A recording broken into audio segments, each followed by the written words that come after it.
नाज़नीन तो गुड़िया के पीछे हाथ धोकर पड़ी हुई है। वो शारिक को कहती है, शारिक आपको पता है गुड़िया बाजी का किसी से अफेयर चल रहा है। जैसे ही शारिक ये सुनता है उसके पैरों के नीचे से तो जमीन ही निकल जाती है। वो गुस्से से नाज़नीन को कहता है कि तुम मेरी बहन के बारे में कैसी बात कर रही हो। गुड़िया बाजी जैसी भी हो लेकिन वो ये काम नहीं कर सकती। वो इब्रार से बहुत मोहब्बत करती थी। जिस पर नाज़नीन कहती है कि अगर आपको मेरी बात पर यकीन नहीं है तो खुद जाकर गुड़िया बाजी से पूछ लें। जिस लड़के ने अहमर को छुड़वाया था वही जिसका नाम हमजा है, वही गुड़िया बाजी के साथ स्कूल में भी होता है और वो गुड़िया बाजी का पुराना दोस्त है। मुझे ये सब कुछ गुड़िया बाजी की बेटी ने ही बताया है। ये सुनकर शारिक कहता है कि ऐसे कैसे हो सकता है, गुड़िया बाजी को क्या अपनी और हमारी इज्जत की कोई फिक्र नहीं। जिस पर नाज़नीन कहती है कि शारिक आप ठंडे दिमाग से काम लें। अगर गुड़िया बाजी और हमजा एक दूसरे से शादी कर लें तो गुड़िया बाजी यहाँ से रुखसत होकर चली जाएंगी और फिर आपको ये पूरा घर मिल जाएगा। इसमें आपका ही फायदा है। अच्छा है आप उनकी शादी हमजा से करवा दें। इस तरह से आप भी अच्छे बन जाएंगे और गुड़िया बाजी भी हमारे सरों से उतर जाएंगी।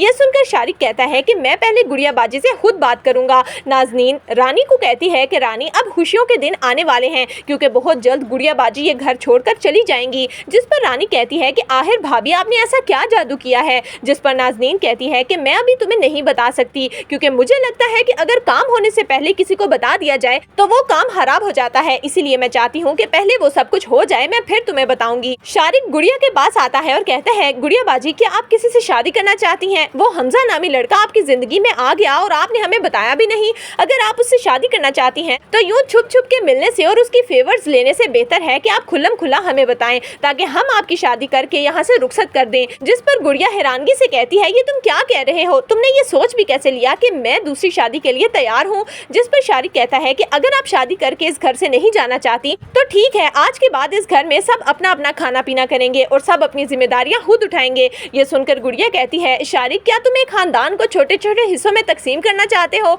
जिस पर शारिक कहता है कि जी गुड़िया बाजी मैं ऐसा ही चाहता हूँ क्योंकि मैं अब इस घर की जिम्मेदारी अकेले नहीं उठा सकता। अगर आप इस बात पर राजी हैं तो ठीक है, वरना मैं इस किचन को ताला लगा दूंगा और जब हमें कोई खाना बनाना होगा तो नाज़नीन खुद ही ताला खोलेगी और आप लोगों को इस किचन में आने की कोई इजाजत नहीं होगी। ये सुनकर गुड़िया का दिल खून के आंसू रोने लगता है। वो बहन भाई जो एक दूसरे के बगैर सांस नहीं लेते थे आज वो एक दूसरे को काट खाने को दौड़ रहे हैं। जबकि दूसरी तरफ शहीर ने जब से इरम से दोबारा शादी करने की बात की है बासित का मूड काफी खराब है। इरम परेशान होकर बासित को कहती है कि आखिर आपको मसला क्या है, आप मुझसे ठीक तरह से बात क्यों नहीं कर रहे? जिस पर बासित कहता है कि आखिर शहीर को इतनी हिम्मत किसने दी कि वो तुमसे दोबारा शादी करने की बात करे? यह सुनकर इरम हैरान होती है और बासित को कहती है, बासित आप क्या समझते हैं कि यह सब कुछ मैंने किया है? मैंने शहीर को शय दी है कि वो मुझसे इस तरह की बात करे? ऐसा हरगिज नहीं है। लेकिन बासित के दिल में अब शक पैदा हो चुका है। तो दोस्तों आपके ख्याल में क्या गुड़िया को हमजा से शादी करके इस घर से चले जाना चाहिए? आपकी इस बारे में क्या राय है हमें कमेंट्स में जरूर दीजिएगा।